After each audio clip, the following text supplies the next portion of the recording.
Ce phénomène de langagisme s'inscrit dans les grandes migrations de travail qui ont lieu au XIXe siècle, que ce soit les migrations libres comme celle des Irlandais ou des migrations de travail contraint ou forcé. Et l'engagisme est un phénomène mondial puisqu'il va concerner plus de 3 millions de travailleurs qui vont être envoyés dans une quarantaine de colonies dans le monde. Et parmi ces 3 millions de travailleurs, la moitié sont d'origine indienne, les autres sont d'origine chinoise et le reste vient du continent africain dans son sens large, y compris les îles.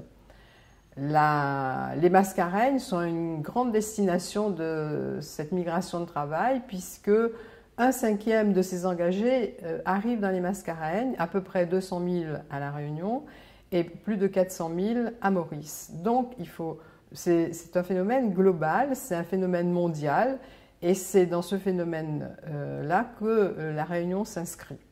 Donc à La Réunion, ce sont des travailleurs sous contrat qui arrivent donc de l'Inde essentiellement. On va dire que sur 200 000 personnes, à peu près 117 000 arrivent de l'Inde, 37 000 de l'Afrique, à peu près 3 600 de Chine et du Vietnam, à peu près 3 000 de Madagascar dans le sens strict, puisque les Malgaches sont souvent comptés avec les Africains.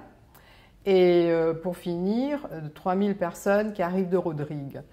Et ce qui est intéressant à La Réunion, c'est que c'est un phénomène qui s'étend sur un siècle, donc de 1828 à 1933 en ce qui concerne les arrivées, mais il y a encore des engagés jusqu'en 1937 puisque le système ne disparaît que vers cette période.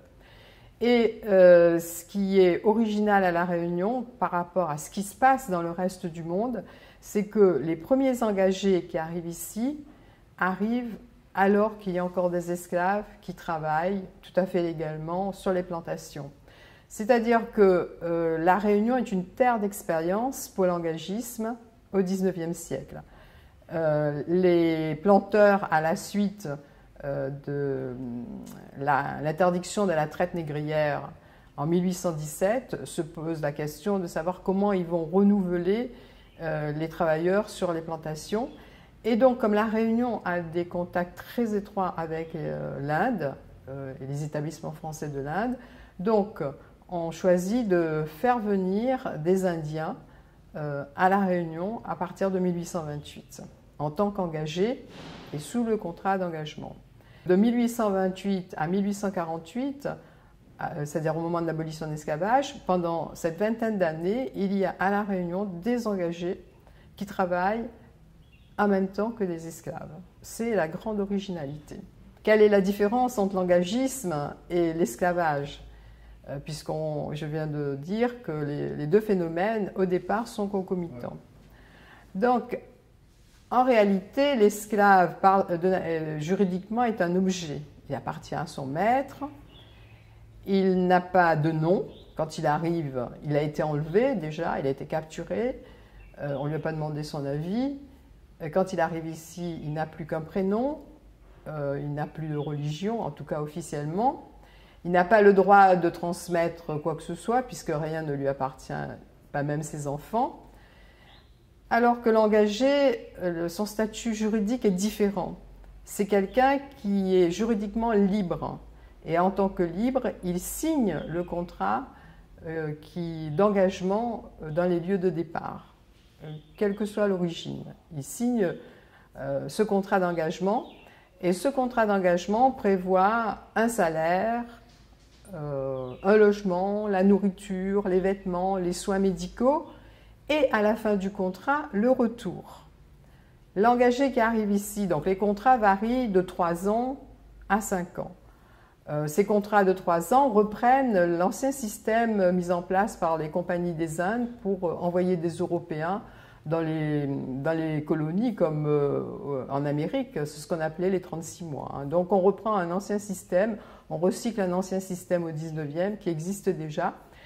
Et ces engagés, donc, c'est ça qu'il faut retenir, ce sont des gens libres.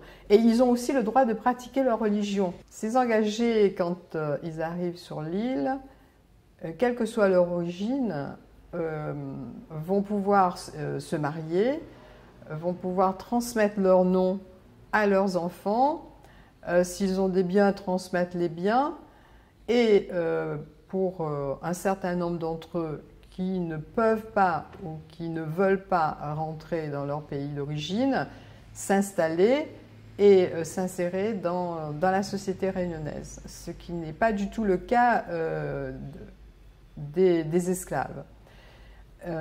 Et surtout, ces engagés, toujours quelle que soit leur origine, c'est-à-dire qu'ils soient d'origine indienne ou d'origine africaine ou chinoise, ou autre d'ailleurs, ont le droit de pratiquer leur religion. Et généralement, ces cérémonies vont se tenir à la fin du calendrier agricole, c'est-à-dire vers le mois de décembre-janvier, et c'est toujours le cas aujourd'hui. Donc, statutairement, c'est différent. Ce sont deux statuts différents. Dans la pratique, on va plus nuancer puisque les engagés, par définition, ont un contrat qu'ils ne peuvent absolument pas modifier. Ils ne peuvent pas en modifier la durée, ils ne peuvent pas en modifier le salaire. Ils sont tenus de respecter totalement le contrat. Et même ce contrat peut être vendu, transmis à un autre engagiste. C'est pour ça qu'on parle de l'engagiste plutôt comme d'un salariat contraint ou d'un salariat bridé, c'est-à-dire sur lequel le travailleur n'a aucune prise. Si on considère la situation des engagés africains, africains au sens large du terme, originaires d'Afrique, de Madagascar, en tout cas ceux qui sont arrivés après l'abolition de l'esclavage de 1848 au début des années 1860, la situation est différente. Parce que ces Africains qui arrivent à cette période sont souvent des esclaves, majoritairement d'ailleurs des esclaves, qui sont libérés sur la côte d'Afrique, transformés en engagés, amenés, on va dire, de force à La Réunion, et engagés à La Réunion soit pour des salaires beaucoup plus faibles que ceux des autres engagés, mais en tout cas pour des durées au moins de 10 ans.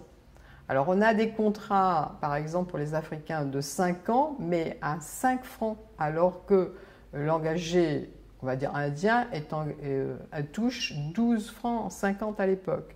Ou alors des contrats qui, le plus souvent, durent 10 ans. Alors la réglementation rappelle régulièrement que ces contrats d'engagés africains et malgaches ne doivent pas dépasser 10 ans. Donc on est dans une autre situation puisque ces personnes-là n'ont pas signé volontairement leur départ et arrivent ici sur des contrats plus longs. On n'a d'ailleurs très peu d'informations pour savoir s'ils peuvent repartir chez eux. En tout cas, Sudal Fuma avait travaillé sur ce sujet et proposé un concept autre qui était celui de servilisme pour bien différencier l'engagisme, on va dire traditionnel, de cet engagisme africain sur cette période de 48 à 60. Bon, c'est un concept qui n'a pas, on va dire, été retenu, mais ça montre bien une différence de situation sur ces engagés d'origine africaine et malgache. Et cette situation et cette différence est tellement perceptible qu'en 1860, quand le gouvernement français va négocier avec le gouvernement britannique pour faire venir des Indiens, sujets britanniques, donc de tout le territoire britannique, le préalable à la convention franco-britannique va être l'arrêt de l'immigration africaine qui est considérée comme de la traite négrière purement et simplement. Ceci dit, ces engagés qui arrivent à La Réunion gardent leur nom africain, ils ont un nom qui est d'origine africaine ou malgache, et ont aussi la possibilité de pratiquer leur religion. La différence avec l'esclavage, c'est bien dans la nature. La ressemblance, on peut se poser des questions sur les ressemblances entre l'esclavage et l'engagisme sur les conditions de travail. Parce que sur les conditions de travail, on est au XIXe siècle dans une société coloniale extrêmement hiérarchisée avec une chaîne de commandement qui est très stricte et surtout où héritage de l'esclavage, les punitions corporelles ont encore lieu.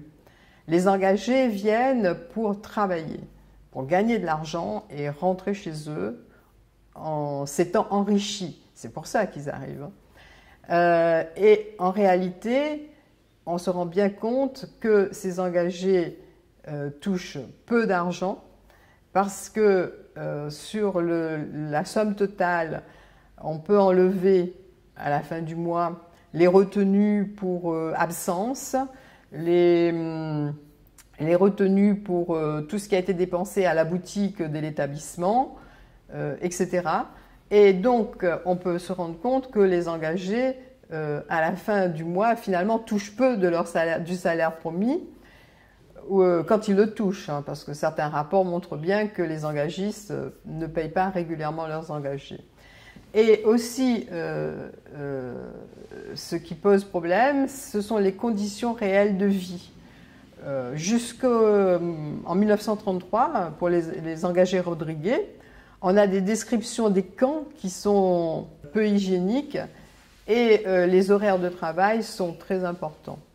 Les conditions de vie des engagés sont difficiles et c'est là-dessus qu'on peut discuter sur la permanence des mentalités esclavagistes par rapport à l'engagisme au XIXe siècle.